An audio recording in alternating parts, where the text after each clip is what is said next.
Welcome. Hey, tonight we're going to talk about some fun stuff, and we're going to go through some questions, and hopefully you have some questions. Larry, thank you for that one. I appreciate that. So let's go to the first question, Dan. Here we go. Number one. Okay, an agent cannot place a sign on a property without. Hi, Dan. There she blows. Okay, without what? Notifying the division? Do you think they want to be notified of every listing? No. Having their broker present? No.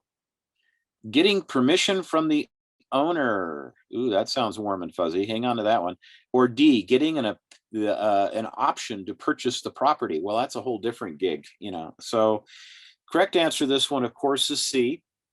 And that permission to put a sign on a property is part of the listing contract. Specifically says that you have the right to, put up a sign. And it goes even further and says you can put a lockbox on the home and that kind of thing. So what I'm intimating here, what I'm suggesting, is that not only do you have to get permission, you have to get the permission in writing. And that's in your employment contract, your listing contract. Okay, so that's kind of an easy one, but if you don't know it, it comes from outer space, and then it's hard. But now you know it, and it's going to be easy, and you're going to see that one. So that's a good one to know. Number two, a real estate agent is representing buyer P. They are submitting an offer to the seller M, who's represented by agent Q. Okay. Okay, so that's PM and Q. All right, so to whom must J, that's the real estate agent, okay, disclose that he is P's, the buyer's agent? Okay, only P, the buyer, their client? No. Only M, the seller? No. Only Q, the seller's agent? No. Now, there's a commonality between A, B, and C, right? But P, Q, and M is the correct answer. Now, J is not included on that list because that's the agent. He already knows, but you don't have to disclose to yourself, but you have to disclose to the buyer that you are their agent. You have to disclose to the seller you're the buyer's agent, and of course to the other agent that you're the buyer's agent. Okay, so correct answer to this one is D, P, Q, and M. So sometimes when you see three alike, that means they're all wrong. Not always, but in this case, it certainly panned out that way. Questions on this one? Anyone have a question on this one? Fairly simple. Okay, Dan, let's go to number three. What must a licensee include when advertising properties listed by that brokerage? A, the broker's name, the brokerage name, not the broker's name, but the brokerage name. B, the principal broker's name. C, the associate broker's name. And D, the agent's name.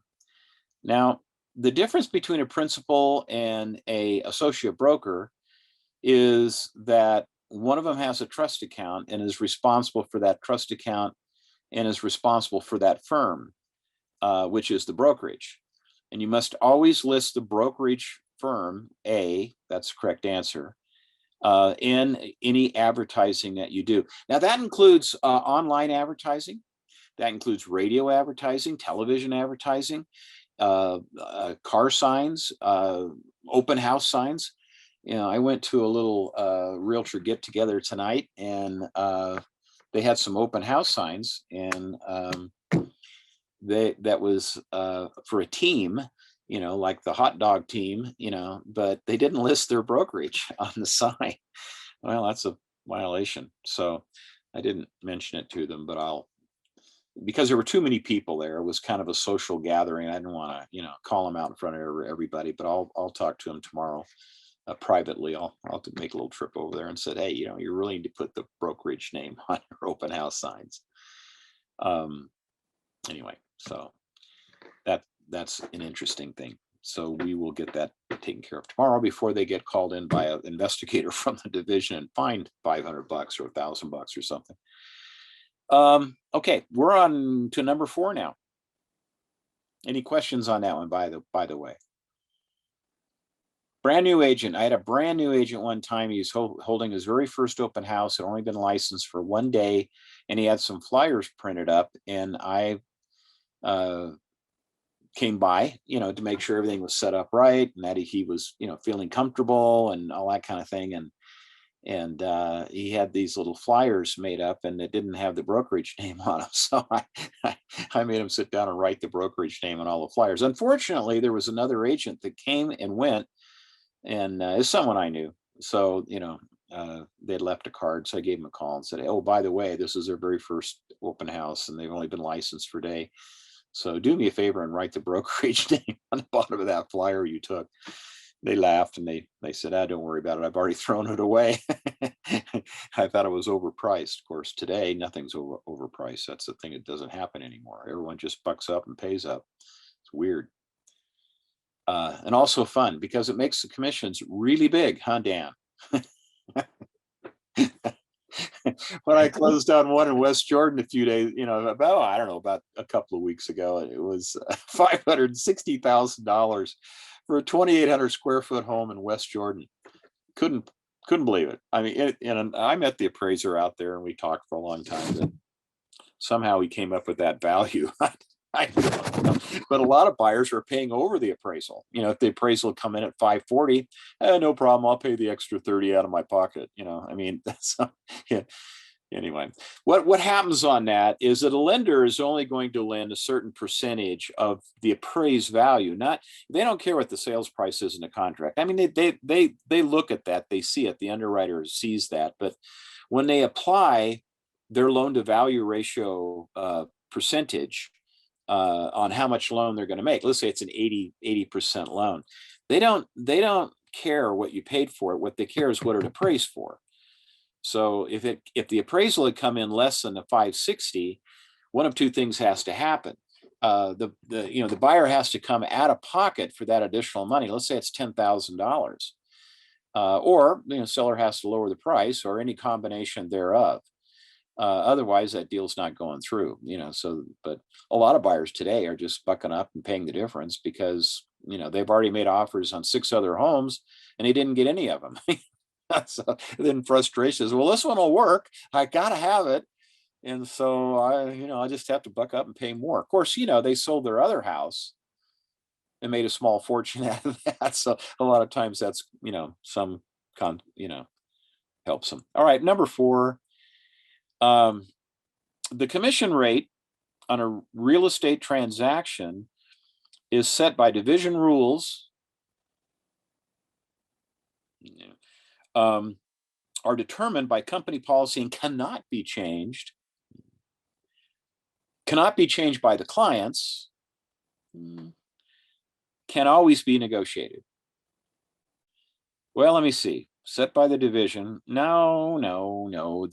We have all kinds of ways of selling real estate and all kinds of companies and business plans. There's flat rate brokerages, there's discount brokerages, there's all kinds of, I'll sell your house for $1,500, but it's paid in advance. And whether I sell it or not, I got my check 2 weeks ago. Thank you very much. Or most agents work on a contingent fee. We don't get paid a dime unless we get the house sold. And usually there's a percentage. Well, that percentage is negotiable. It could be 7, 6, 5, 4, 3, 2, 1, it could be whatever, or it could be a flat fee. So, and that's going to be somewhat influenced and determined by your brokerage. You say at our firm, we don't take less than 5% or 6% or whatever. And that could be a company policy, but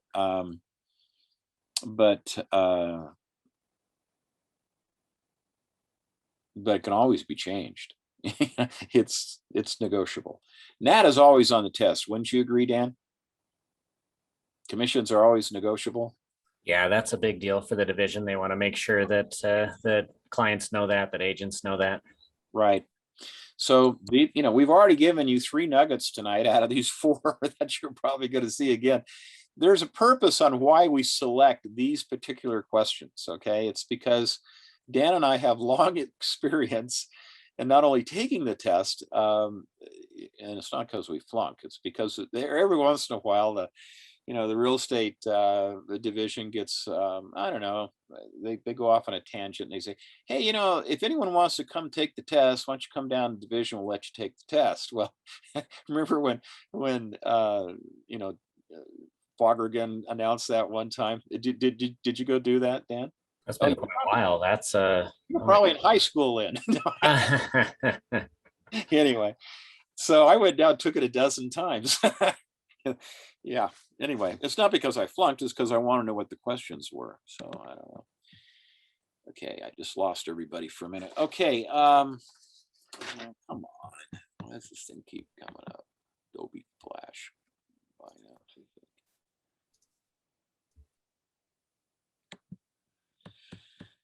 Okay. Okay, I'm trying to get back in here. should be able to just select the Zoom again. Yeah, you're gonna have to invite me in again, I think. I don't know. I mean, I just can't see the questions, but that's okay. Here, I'll just try the share again. Okay. I don't know, this Adobe thing. Oh, I got it now. Number 5. If an agent negotiates a deal with a client where the client receives a fixed amount and any additional revenue over from the sale goes to brokerage, this is called what kind of listing? Net, gross, short sale, none of the above. It's called a net listing. Always on the exam, and it's the big deal about a net listing, it's illegal in most states. In fact, I don't know of a state that allows you to have a net listing. I shouldn't even say most states. I've been all over, and I have not seen a state that allows a net listing. So the seller says, well, as long as I net 50 grand, you can have whatever's over that. Well, man, you get excited about that because you're going to make a $25,000 commission, on a $300,000 sale or something. Illegal. Commissions are negotiable. You just can't do them on a net basis. It has to be a fixed amount or a percentage of sales, or a combination thereof. It could be paid in advance. It can be partially paid, increments, but most often it's paid at the closing, and out of the proceeds of the sale. Okay, let's look at number 6. Which of the following must be included for a team ad to comply with real estate advertising rules? Brokerage name, team leader name, team address, or the team name? What do you guys think? Blake, what do you think? What's the answer to this one? Got an idea? Larry, what do you think? If both of you are thinking A, you're right. It's I was thinking A. yeah, you're yeah. So was I. I just excellent. had to unmute. Yeah, me too. Okay. Great. You can stay unmuted if you want to. But anyway, that kind of looks a lot like number 3 that we just went through, where what must the licensee include when advertising properties listed by the brokerage? So it's kind of a variation. Oftentimes they wouldn't have both these questions, but they'll have similar one or the other, because it's just a very important concept. If you're working for Hot Dog Realtors, their name has to be on your sign. Now, I work with a company called EXP, and it's really quite liberal about this. They feel like personal branding is really important. So I can have a brand on my sign. I can have a color scheme that's different than the company colors. I could, it can say Rick Roller Real Estate, but it has to say sponsored by, EXP or brokered by EXP. I have to have the company name on there somewhere. Now, it used to be in our state that had to be a certain percentage size wise. It could be, a certain percentage of the largest or smallest print. They even dropped that requirement. As long as it's legible, in the sign, it can't be microscopic, but as long as it's legible, then you can even have your own brand. And for some agents, that's real important. I think it's important. Because believe it or not, okay, I only know of one lady, and she was one of my rookie of the years. I've mentored her into a rookie of the year. But I only know of one lady that's been with the same company her entire career. Now that's not exactly right, because uh, the company that she started with after she was there for 5 or 6 or 7 years got bought by another company. That wasn't her fault, though. It wasn't her choice to move. The broker just sold the company to somebody else, so there was a company name change, but it was the same firm, same manager and everything else, just a different brand name on it.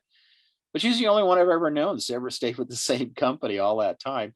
And I guess for her, it really isn't true anymore either, because, they got sold, but so my point is this: do not go to work for Hot Dog Realtors and have your email, Larry at Hot Dog Realtors, or Blake at Hot Rod Realtors, Hot Dog Realtors. Okay.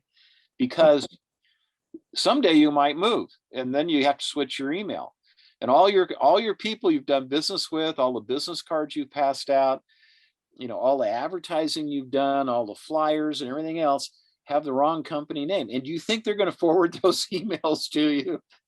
No, they're not. So, it's like, Tula or whatever her name was in My Fat Greek Wedding. And, her dad got pretty upset. You're going to leave me? Some brokers, it's whenever I took on new agents, I always told them, look, it takes 3 years to get a broker's license. And if you're with me any longer than that, you're crazy. I want you to get your own broker's license. So this is going to be a concentrated broker school, because you really ought to have your own broker. Even if you want to stay with the company, that's fine. You'll just be associate broker. Okay. So anyway. Okay. We're on number 7. Cool. Jan is representing the buyer, and they have an offer to present. And Jan's not been successful in contracting the seller's agent. In this case, what should she do? Well, A, go directly to the seller and present the offer. And don't do that. B, contact the broker. Ooh, that's a good one. Hang on to that. It's warm and fuzzy. C, hold the offer until the agent is available. Yeah, then it's going to be sold. Look, that what I just did in West Jordan, it was sold before it hit the MLS. I mean, go figure. I mean, one of the next door neighbors saw them loading boxes into their truck, and he ran over there and says, what's going on? Are you guys moving? He said, yeah, we're selling the house. I want to buy it. Okay, fine. So I went over and we wrote it all up, and it was under contract for it hit the MLS. Yeah, this is a very fast market. You don't want to wait for anything. Okay. So report to the buyer that the property is unavailable. Yeah, lie to your client, right? Well, I can't get a hold of anybody, so it must be unavailable. All right. So correct answer is contact the broker. Remember, all listings belong to the broker. It's not the agent. I mean, the broker may have never met the seller. The seller might even be a relative of the broker, or I mean of the agent. It's their aunt, uncle, mother, brother, whoever. It doesn't matter. All listings belong to the broker. So and sometimes the brokers hold that over your head when you come in and say, I'm unhappy, I want to move brokerages. Well, that's fine, but we're going to keep your 6 listings. In this market, it doesn't matter, because they're all sold anyway or under contract. But even if they're under contract, you need to have some sort of an agreement with sort of a parting agreement, where, the brokers, yeah, we're going to, as long as you come in and follow through on this, even though you're with another company, it was put under contract while you were with us. So you can still finish this transaction. And as long as you finish it and, keep the communication going and coordinate everything with the closing and everything, then we will pay you your commission. Now, some brokers who are, well, stupid, think that, they can't pay you the commission directly because, well, you're with another brokerage, I have to pay your other broker. No, not if it went under contract with them, while you were with them. They can still pay you that because that deal went under contract when your license was still with Hot Dog Realtors. When you switch to the Grass is Greener Realty, they don't have to pay you through that broker. You were with them when you put it together, even though it closed when you were with another company. But the listings do all belong to the broker. So you know, you better have that hammered out. It's best to have that hammered out in advance. If I ever move, I want you to put in our employment contract that I can take my listings with me. A lot of times when I've recruited agents from a company and into my company, I just go over and talk to the broker and say, look, I mean, I understand you had them on an 80-20 split. I'll just give you the 20%. Just let them move the listing over to me. It's a cool thing. You won't be responsible for it. There's no liability. Won't hit your E&O insurance. I'll handle all that on my side, but you just need to, you know, abandon the listing, cancel the listing on your side. And I'll give you a written contract that when we sell it, I'll pay you your percentage anyway as a referral fee. You know, that's what I did to help my agents that wanted to come over. Okay. Number 8. Questions on that? It was a little bit in depth, but it's, you know, it's a very popular topic. Your money, commissions. Okay, let's look at number 8. Jay worked very hard to put a transaction together. Yeah, that's not uncommon. Okay, we do work hard. You know, a lot of sellers, a lot of buyers think that once the property goes under contract, you know, you kind of pick a powder, you disappear. It's really not true. It's kind of true on new construction, but you really ought to follow through on all that anyway. I would recommend that you go out and visit that property at least every 10 days, 7-10 days, you know, and take pictures so you can kind of build a little album for your buyers and show them how the property progressed as it was being built. It's kind of a nice thing to give them at the closing. You really ought to stick with that because there's going to be a lot of questions, and you know, you need to be there to earn that commission. But anyway, Jake worked very hard. The seller recognized the hard work and gave Jay a $500 tip at the closing. It's nice. What a nice guy, you know. So what happens to that money? Jay may keep it. Okay. The tip becomes part of the selling agent and listing agent split it up. Yeah, that doesn't make sense. Tips are illegal between sellers and their listing agents. Not necessarily. D is the correct answer. The tip must pass to Jay's broker and be paid to Jay based on the Jay's employment agreement. It's just additional commission. You're on a 70-30 split. I'll keep my 30. I'll give you 70. Some brokers let you have it. You know, and I think I mentioned some of you know that I had a buyer that actually gave me a Mercedes-Benz as a bonus, but I was my own broker. I didn't have to. Well, Mr. Broker, you know, you can drive it on Tuesdays and Thursdays, and I'll drive it the rest of the week. Yeah, no, it didn't have that, but because I was my own broker at the time. But it's just considered additional compensation, and you need to disclose it to your broker, and you know, you'll handle that however they want to handle it between you two. Okay. Let's look at number 9. Real estate agent B received a referral from their friend who's not licensed. It's nice to have your friends giving you leads and referrals. That's really wonderful. If it was unsolicited, they can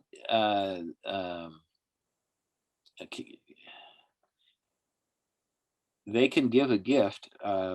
Actually, I should say that, you know, you can give a gift, or the broker can give a gift.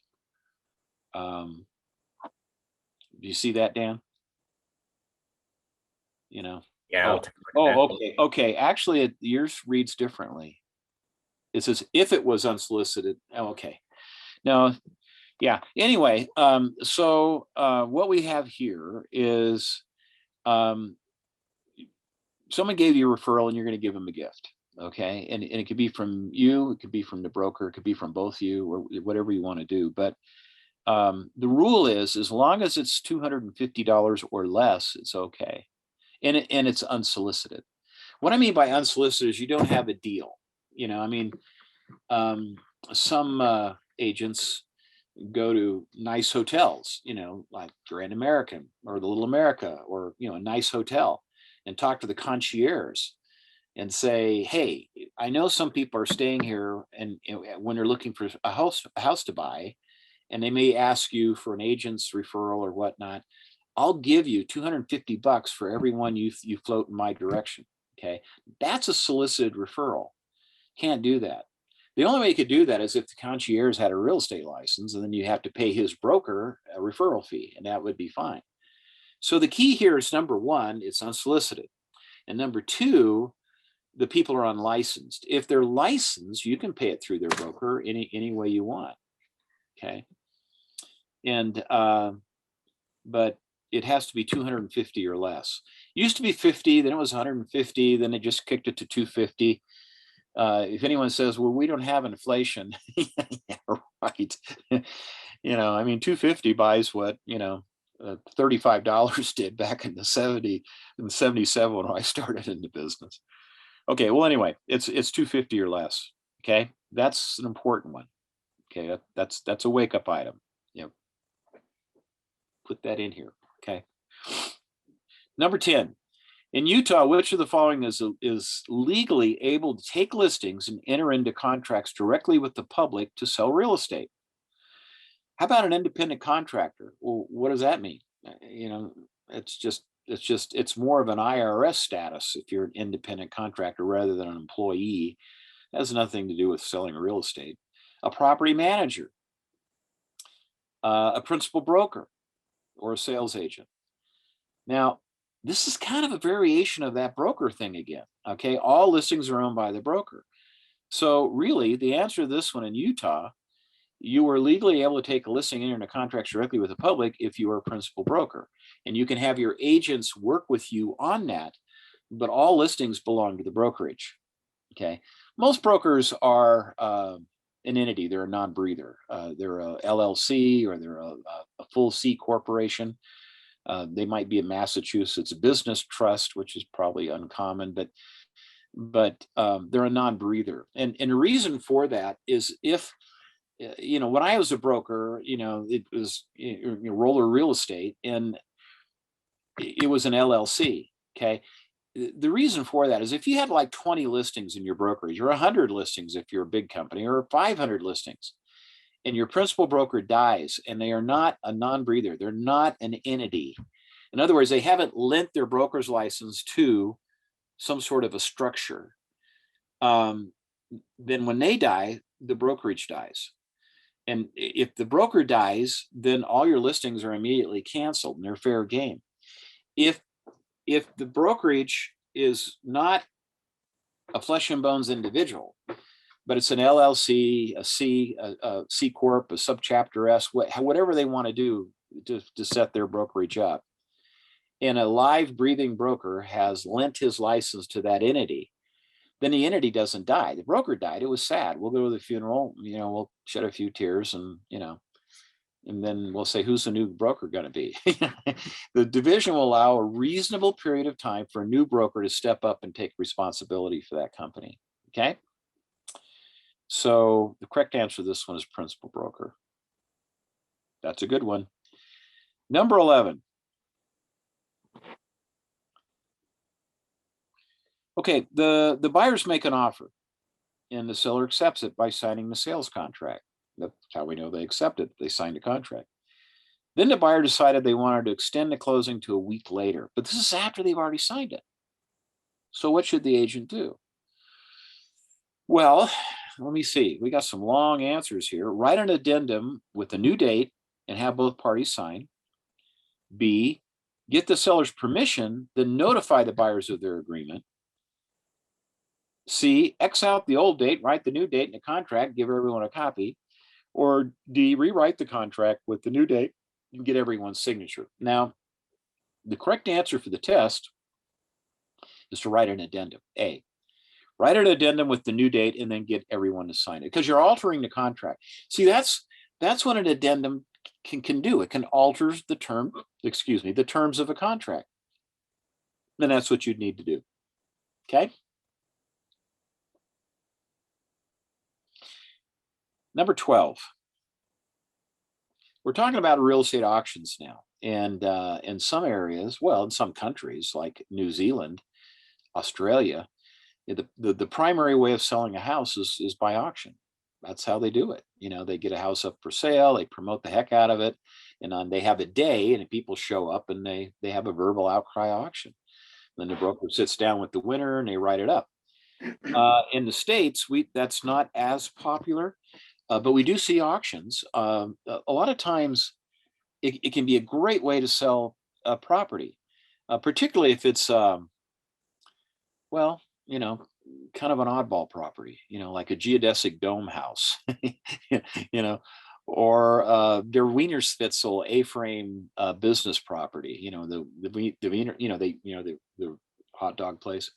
Well, that's pretty distinctive building, you know. I don't, you know, it's kind of a white elephant.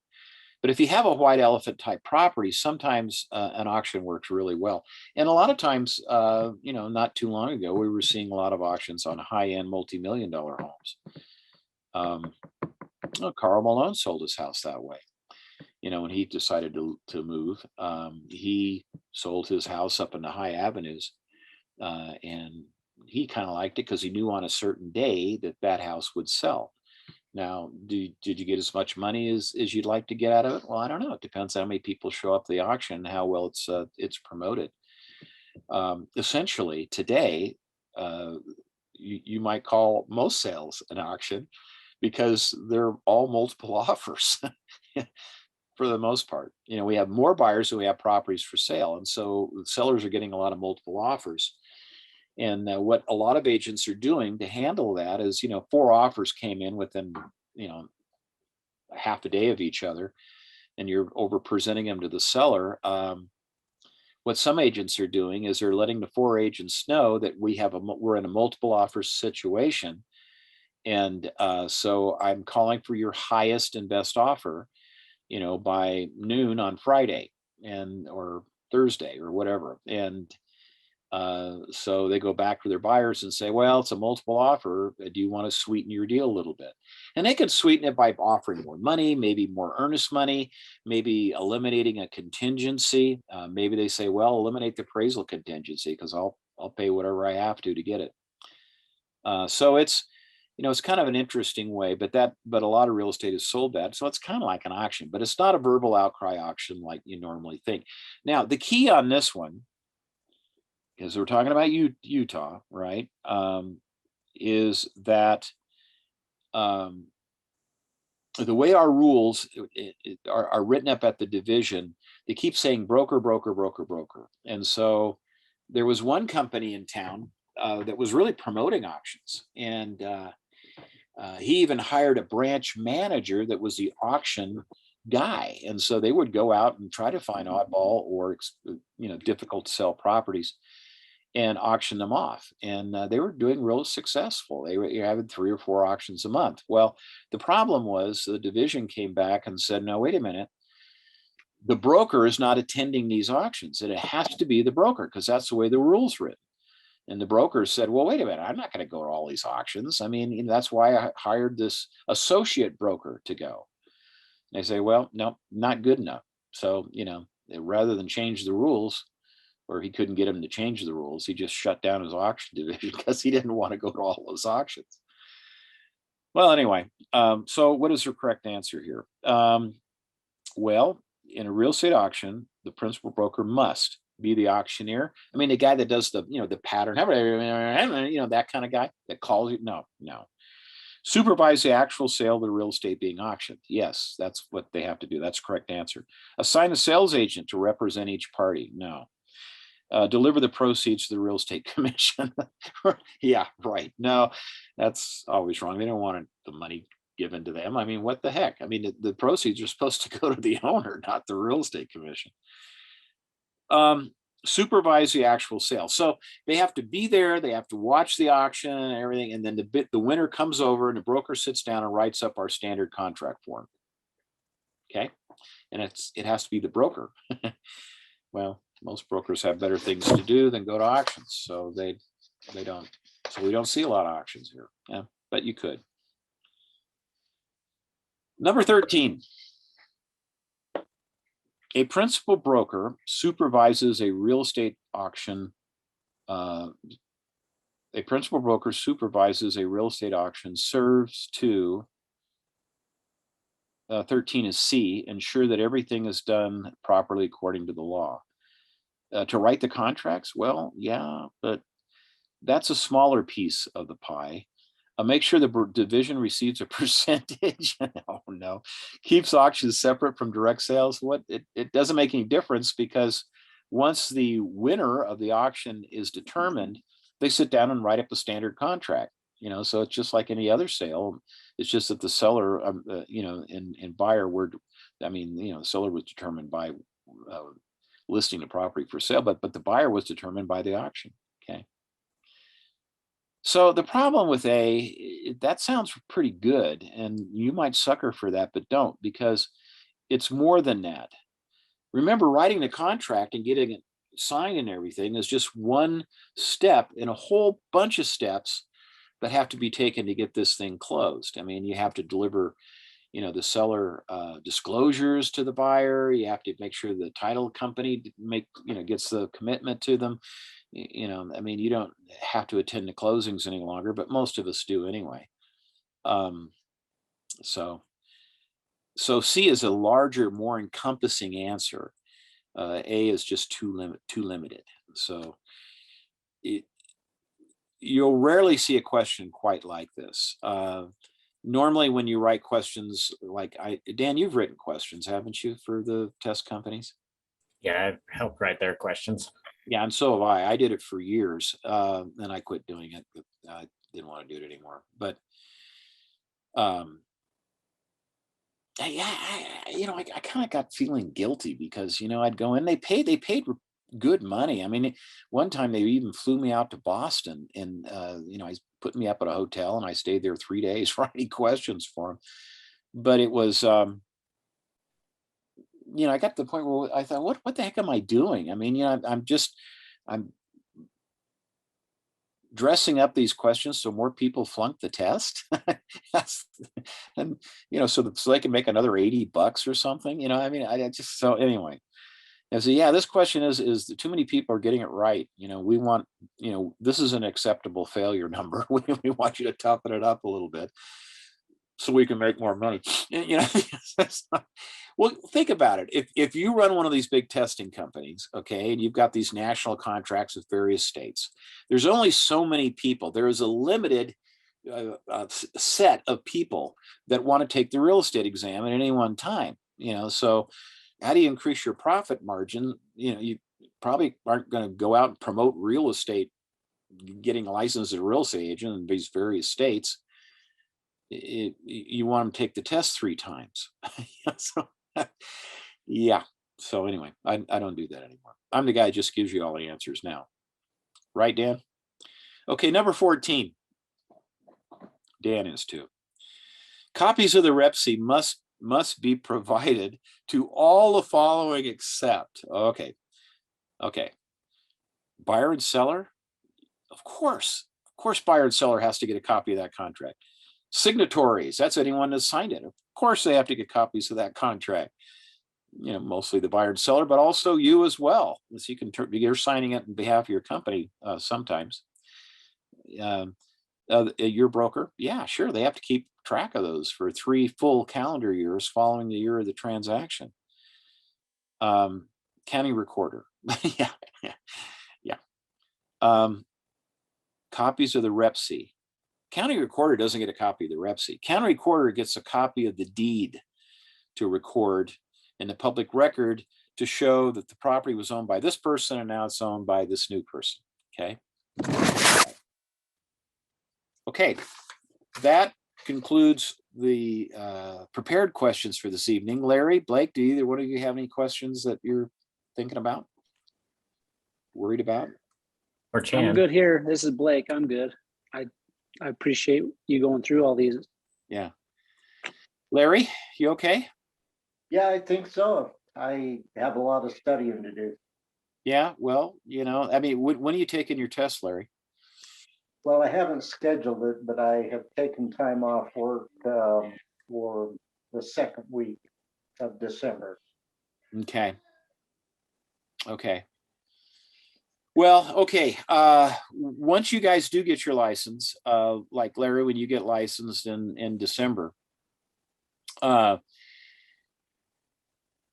had a broker friend of mine in Nevada call me a few days ago, and he said, in Utah, is it taking a long time to get their license? Because here in Nevada, it's taking like 3 weeks once they submit the forms, to actually get the physical license in the hands of the agent. And I said, well, in our state, and Dan, I believe this is still true. At least the division told me it was okay, and I still do this, that as long as they've received all the paperwork, even though they haven't issued the physical license yet, an agent can go ahead and get started, get their cards and start doing business.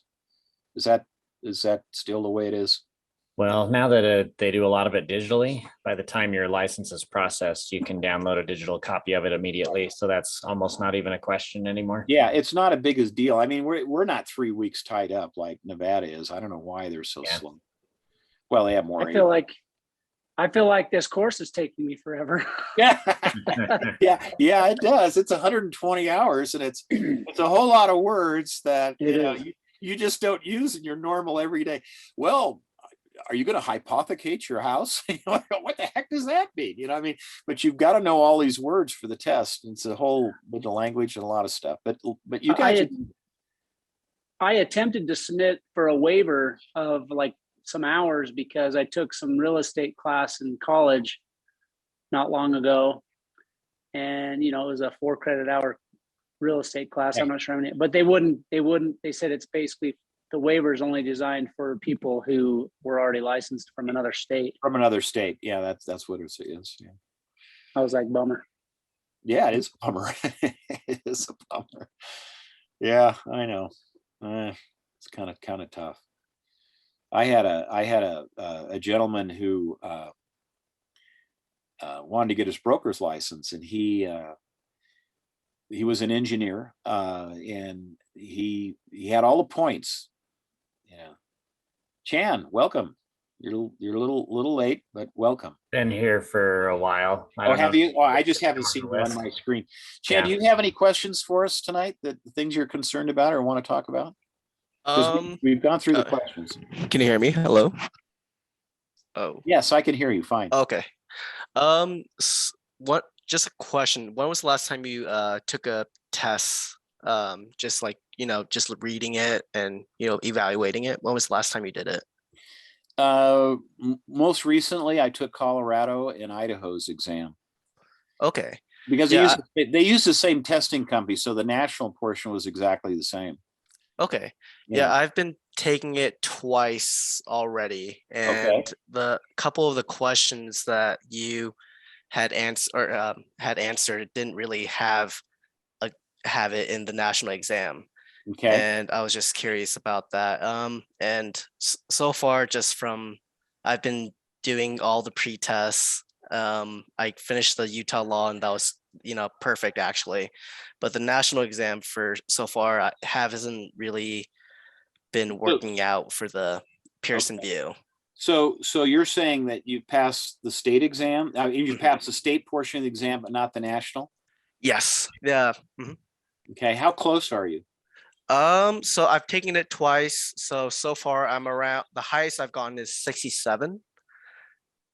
6.7 or 5.7? 6.7. 6.7. Oh man, you're right on it. Yeah, right on there. When are you going to take it again? So I've been looking, and it says December 1st. Also, I'm not sure, someone said like they're planning on getting their exam. I probably would start applying to get your test date, because it's pretty strict right now on Pearson View. I think the only opening is like 1st and 8th. Yeah, for sure. Yeah. So do you have a test date on the 1st of December? Yes. Okay. One question though is, I've asked a couple people. I think I asked Dan. I just want to make sure from your point of view. One of the test question, I've seen it twice already. I just want to know if it's right or wrong. One of it is a house is going to be indestructible. What are the ways on how it'd be indestructible? And there's two answers that I know are correct in a way. One of them House is is going to be indestructible. the land. The land. Right. Yeah, sorry, my Okay. mistake. Okay. The land. So one would be if a hurricane hit a house, but the house is indestructible from hurricanes, and the other one would be a flood washed by, but then the dirt remains. So I put in the flood goes by and the dirt still remains because technically the land is still there.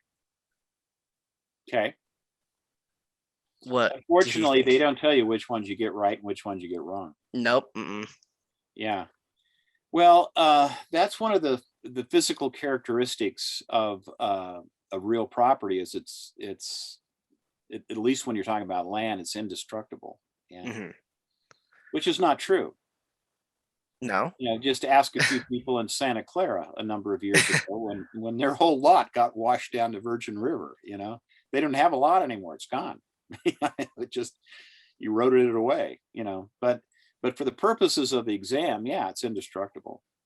Okay. So it would be the flood. The flood and the land's still there. Yeah. Yep. Gotcha. Okay. But the hurricane, did that take away the land? No, it didn't take away the land because, yeah, it didn't take away the land. Well, what were there two? Can you remember what the other two answers were? They were pretty absurd. Like it didn't sound right at They were all. just weird. Yeah, yeah. they're just those are definitely the two others that were pretty weird. So I just thought it was just gonna be the flood and the hurricane. I haven't seen that question. Have you seen it, Dan? Not that one specifically, but usually if you're looking at a properties of land question, you usually look at the three characteristics and see just which one you think it should apply to. Yeah, it's not mobile. It's not mobile, right? Mhm, It's not immobile, mobile. The other indestructible. one's homogeneous and And or not the same non-homogeneous. as it's all different Yeah. compared to Yeah. other estate. Non-homogenic. Hmm. Yeah. So yeah, I think you've got that one. I wouldn't, you know, I mean, you've seen it twice. Yeah. Yeah. So you probably won't see it again. Yeah. Yeah. Hopefully not. Now, my friend, you have my phone number, 801-556-8000. That's 556-8000. Call me. Now, and not during the test, that won't work, but you could call me before you take the test. So if you're stuck on something, just give me a call. I don't care what time it is. You know, if I answer the phone, I'm available. You know, if I don't, then I'm not available. But what I don't want you to do is spend a lot of time, 45 minutes trying to track down an answer, and and you've got to take the test tomorrow. I mean, just call. We can probably talk through that concept in 4 or 5 minutes, and you'll be in good shape. You're almost there, man. I mean, you know, and you don't have the contract or the settlement sheets to worry about. That's on the state portion, right? Yeah. Yeah. Yeah. So it's all multiple choice. And are you good at math? Is math The math is somewhat pretty easy. Okay. I have messed up a couple, I think on the foot end or foot lot. I just didn't know the measurement for that. Front foot? Front foot, yes. Front foot is that dimension on the street. So it's your front yard from property pin to property pin. How wide is your property on the street?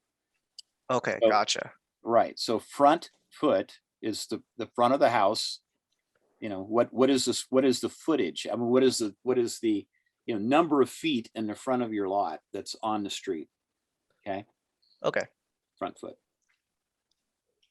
See, I mean, you could spend 45 minutes trying to find that in the manual, or you could pick up the phone and we could talk for 3 minutes and you're done. You know? Yeah, for sure. That I looked it up and it did not have it online at all. So I gave, I think Dan or you Googled it. yeah, I Googled it, yes, and Okay. just could not find any of the answer. Well, okay. Don't Google it. Rick Roller it. If Rick Roller doesn't answer, another trick I've used in the past is to pull up the textbook PDF And then I just do a find function on it, like a control F or a edit find. And then you can Okay. type whatever front foot or whatever. And sometimes that's a quick way to find it in the textbook. Yeah, do you know more about the computer than the on-off switch? Because if you do, what Dan's saying is really a good idea. Where do you find the textbook on online? Is there an online version or is it just the PDF version that you got to download? Just the PDF version. Okay. Yeah, we don't put our textbook out on the, I mean, it's not like we hold it so close to the vest that someone couldn't find it, but it's not publicly available unless someone gave it to your, sent it to you. But you can download that PDF and you've got it. I mean, guys, you really ought to have it. I look, I mean, I keep mine close to my heart, okay? Because these are really good books, and Dan's put a lot of time into these puppies, and but the PDF is really cool for what, I have a hard copy. I just Yeah. want one when I'm out on my Okay. phone. Right. Yeah. Well, there you go. I don't know how much storage you have on your phone. Do you know how big a file it is, Dan? Easily would fit on the phone. The PDF would. Okay. Yeah, that's cool. All Now- right, I'm going to try it. Thanks. And for that very reason, you don't let you take your personal phone into the exam. You got to put it in a locker, and they kind of pat you down. Anyway, kind of, I mean, at least when I went to Idaho, this lady patted me down. I don't know, maybe she wanted a date. I don't know, probably not, but whatever. So never met a person in Idaho I didn't like. Dan, do you have anything else you'd like to share? Do not. Just a happy Thanksgiving. Glad you joined us here. Hope we were able to answer a few questions for you. And thank you, Rick, for your excellent knowledge and your great stories. One thing I would really encourage you guys to do is, when you get your license, if it's in the first part of December or whatever, give me a call. I'd like to hear from you. And I made it. I really like that. You're halfway there anyway, right? You only have to do the national, but give me a call. I'd like to hear from you. And I'd like to see you all in my 12-hour new agent class, guys, because we really dig into how to make things work and how to bless lives, make money. This has always been my motto. Bless lives, make money. Thanks for joining us tonight. And it's always a pleasure. And I encourage you to call. Gosh, I used to get 5 or 6 or 8 calls a week. Now it's down to like 2 or 3. Hey, could you give me your number one more time, please? No, I only give it out once. Well, but Something 8,000. okay. Something 8,000. 801. That's 801-556-8000. All right. Thanks. 801-556-8000. Operators those, are standing by. You do those commercials, those voice over commercials and stuff, don't you, on your side, on your time? Nope. Just theatrical. Appreciate you guys being Yeah. here. We'll see you next time. Thanks, Dan. Thanks, you. gentlemen. Have a Have a great good day. Thanksgiving. Have a good thing.